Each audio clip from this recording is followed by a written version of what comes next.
Assalamualaikum warahmatullahi wabarakatuh. Pada para pendengar YouTube yang budiman,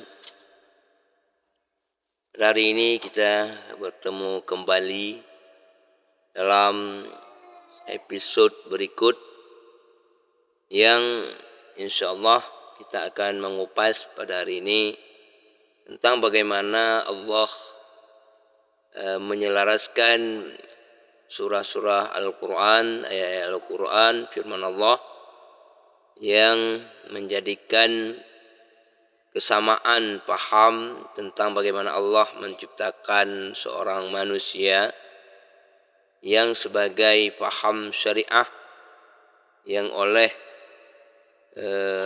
para sahabat Nabi sebagai Ibnu Abbas, baik Turmudi dan lainnya, yaitu Abu Hurairah dan lain sebagainya, dalam menetapkan sebuah tafsir Al-Quran tentang firman Allah yang menjadikan fenomenal tentang kejadian alam semesta, yang diantaranya di dalam surah Al-Mu'minun, surah Al-Baqarah, dan surah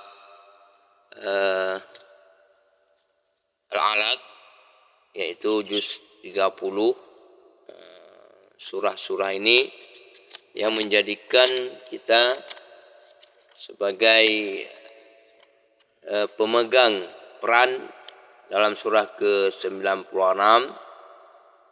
yang membicarakan tentang bagaimana surat Al-Alaq ini yang sama persisnya seperti Al-Mu'minun, sama dengan Al-Baqarah, yang di dalam syarahannya baik Ibnu Abbas, Turmudi atau Abu Hurairah, yang di dalamnya memahami antara syariat dan hakikat, ya. Di dalam surah ini Allah telah berfirman, A'udzubillahi minasyaitonirrajim. Bismillahirrahmanirrahim. Iqra' bismi rabbikal ladzi khalaq. Khalaqal insana min 'alaq. Iqra' wa rabbukal akram. الذي علم بالقلم علم الإنسان ما لم يعلم. Para pendengar, sebagai artinya atau terjemahannya adalah, bacalah dengan menyebut asma Allah, yaitu Tuhanmu yang menciptakan. Allah telah menciptakan manusia dari segumpal darah. Bacalah dan Tuhanmu lah yang paling mulia, yang mengajarkan manusia dengan perantaraan kalam. Allah mengajarkan manusia apa yang tidak diketahuinya. Artinya apa? Pada pertemuan kali ini kita mencoba untuk mengkaji dan mengulangi daripada kesamaan surah-surah Al-Mu'minun dan surah Al-Baqarah itu menjadikan bahan pertimbangan bagi kita sebagai umat Islam atau mukmin muslimin, yang sebagaimana kita memahami yang bahwa ayat Al-Quran itu diturunkan secara berangsur-angsur, maka surat Al-Alaq ini merupakan salah satu bentuk yang intisarnya, dasarnya adalah berasal dari kata alaqah, yaitu pahamnya menempel, atau segumpal darah itu bisa menjadikan ia sebagai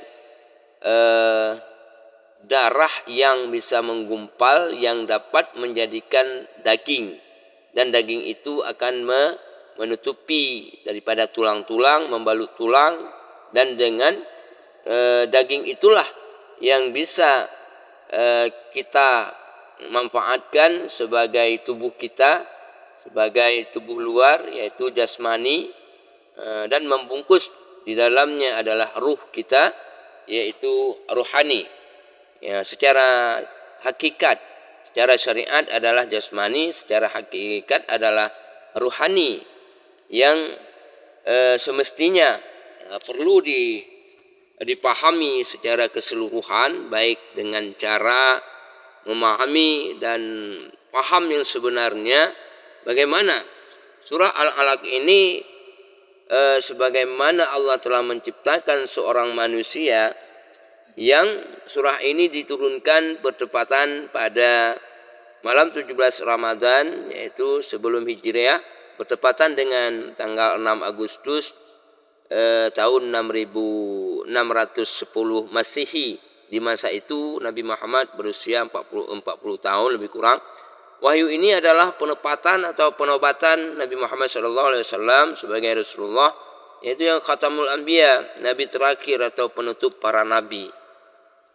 Dan sebagai asbabun nuzulnya turunnya surat Al-Alaq yakni ayat 6 sampai 19 menurut riwayat Ibnu Munzir yang bersumber dari Abu Hurairah bahwa Abu Jahal pernah menyatakan di depan khalayak pengikutnya, apakah kalian pernah menyaksikan Muhammad meletakkan mukanya di tanah?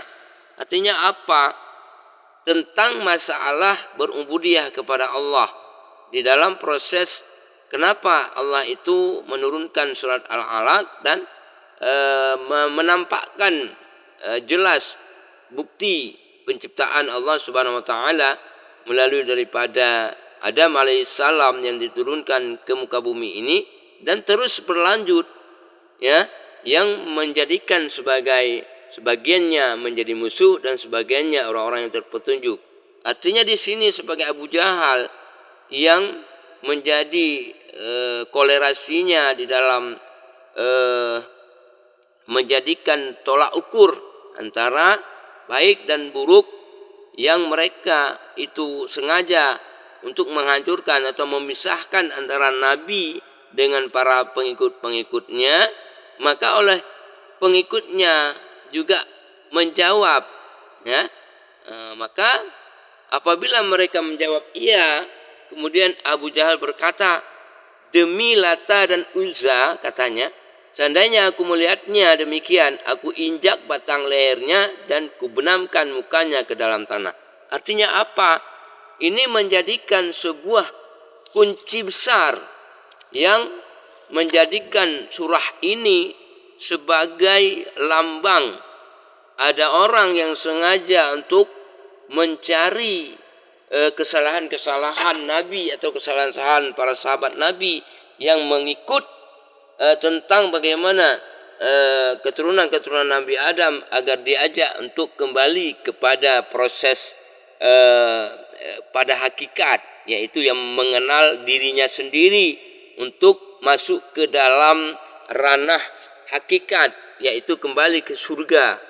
Yang seyogianya mereka itu mengetahui sungguhnya manusia benar-benar melampaui batas dalam tahap selanjutnya. Pada ayat ke-6 ini disebutkan, kalla innal insana layatgha, ya, berarti ketahuilah sesungguhnya manusia benar-benar melampaui batas.